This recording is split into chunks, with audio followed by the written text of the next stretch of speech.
And right now we are about to shed light on an important topic, and this is a topic that affects millions of people around the world. And despite ongoing research and increasing awareness, there are still many myths surrounding breast cancer. And this can actually impact how people perceive or approach breast health. So today with us is Dr. Ehima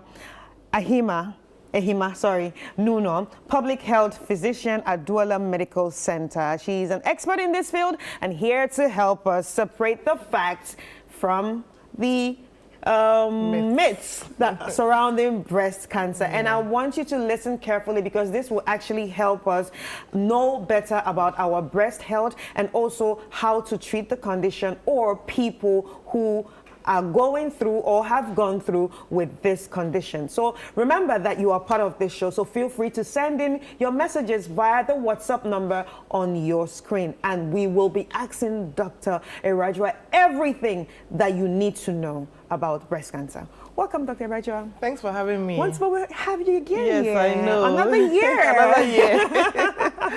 We're back again. Yes, and you're all in pink. Yes. You're repping. Yes, yes. You know, standing in solidarity with everyone that have gone through it, and also creating awareness. Yes. Yeah, And you also have your pink ribbon, so that's okay. Yeah, and my your pink nails. You know, the pink eyeshadow. That's on So purpose. yeah, it's all pink as well. Yes. So now let's get straight into it. Can you share some of the myths that people have when it comes to breast cancer? Okay, so there are quite a number of them. Okay, people think that only females get breast cancer. First of all, men can get breast cancer too. Okay, so. And once you have breast tissue, you can have breast cancer. You don't necessarily have to have big breasts or be well endowed to have breast cancer. We've seen people who have like... You've said two things right now. Yes. The males can also have it. And then you don't need to have big breasts. Size, you don't need to have big breasts.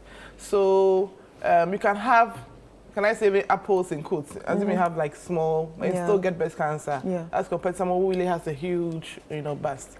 The first thing I would say is that most people used to say that it's a myth that breast cancer occurs in the elderly or in older people, but now we are seeing it in younger folks.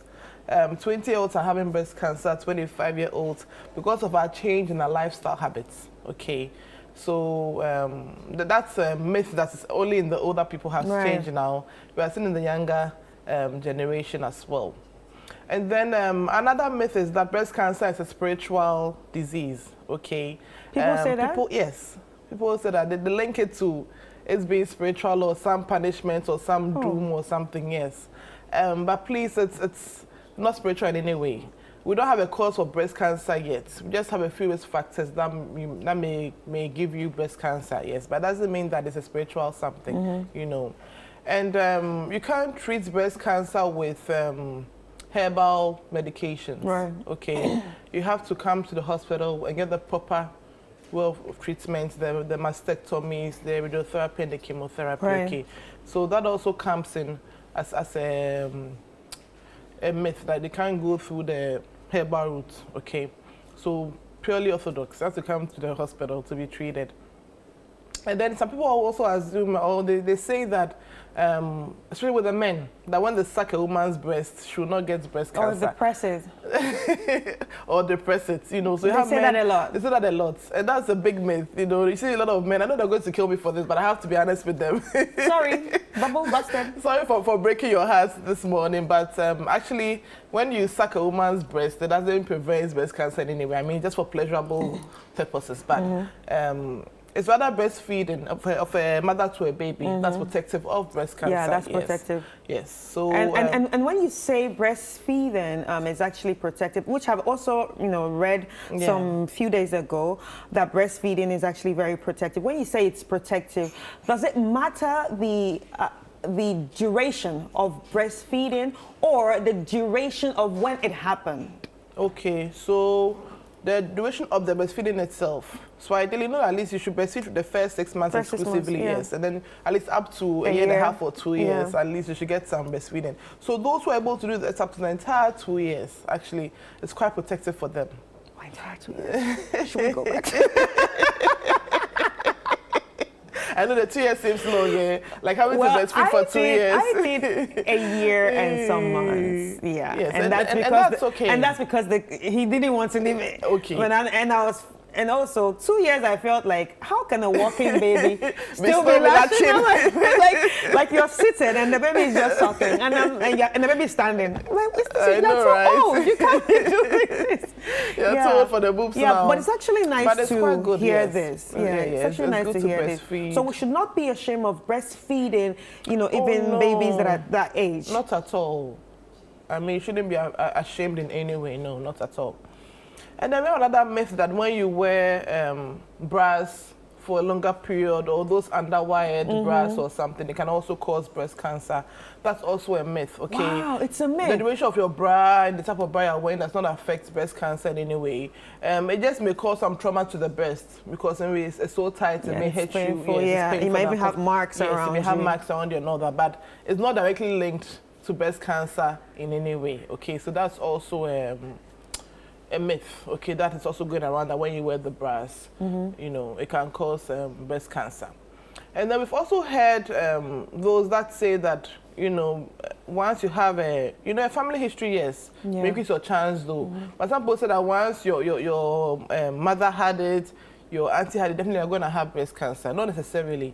You may have a strong family history and still will not get it. Breast cancer is quite complex, okay? So it's not and that's the way science is. It's not like a one-size-fits-all approach. So that's also a myth. Yes, you may have it, but that doesn't mean you're definitely going to have breast cancer later on in life. So those are a few things. And then also, people think that when they feel a lump in their breast, automatically it's breast cancer. Yeah. So when they feel the lump, yes. It's scary. It's very scary. It's scary, but it's not every lump that is cancerous. Most of them are benign. At least 60 to 70% of them are benign. Okay, benign means it's not cancerous. Okay, so don't think that once you feel a lump or you pick up a lump, it definitely it's cancer. No, not necessarily. So that's also a myth that every lump is cancerous. I think I've gone through quite a number. Yes. I'm trying to remember some more that I can put in. But while you remember, you can actually share. Yes, I can still be sharing. But how do these misconceptions actually affect how people act towards breast health?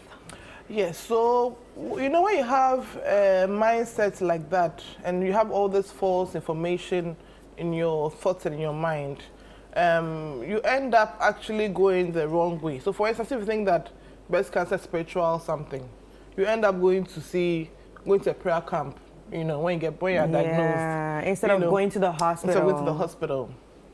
Or let's say, for instance, it says it's a herbal something, so we first go to the herbalist. By the time you come back, you have sores and ulcers on your breast, it's ulcerated, and everything, the breast just looks bad. It's even a worse shape than, it should have been if you had even come earlier.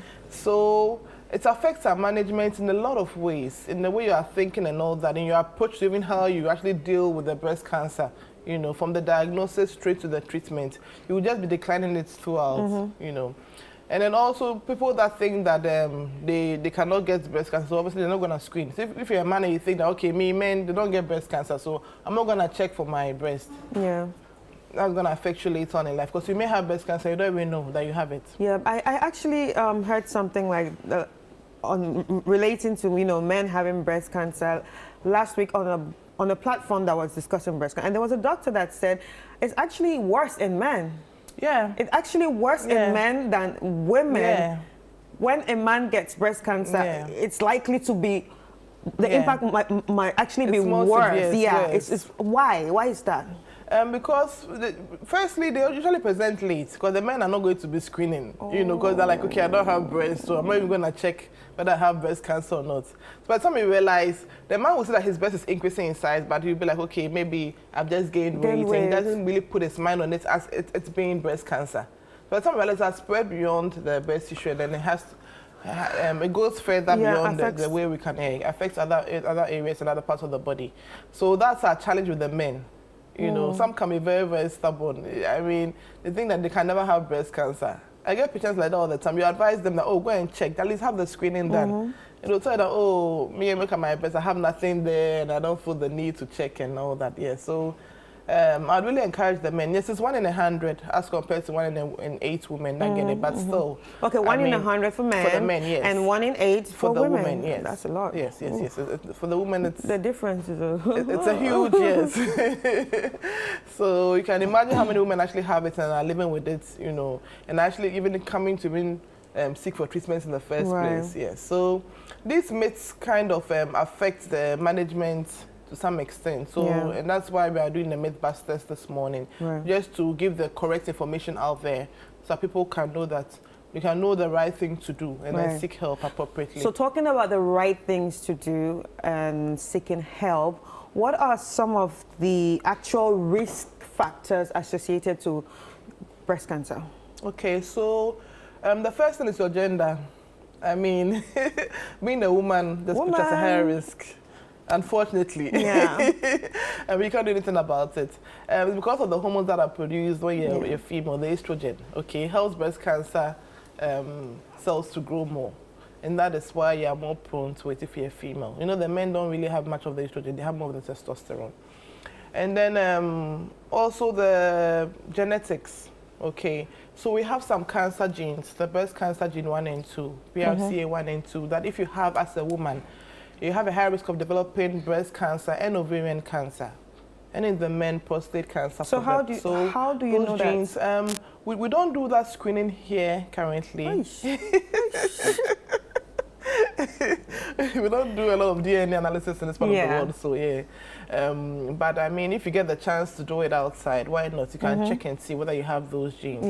And then also your lifestyle habits, like drinking alcohol excessively, smoking excessively, eat a lot of junk and healthy food, you know, not exercising. Those also increase your risk of having the breast cancer.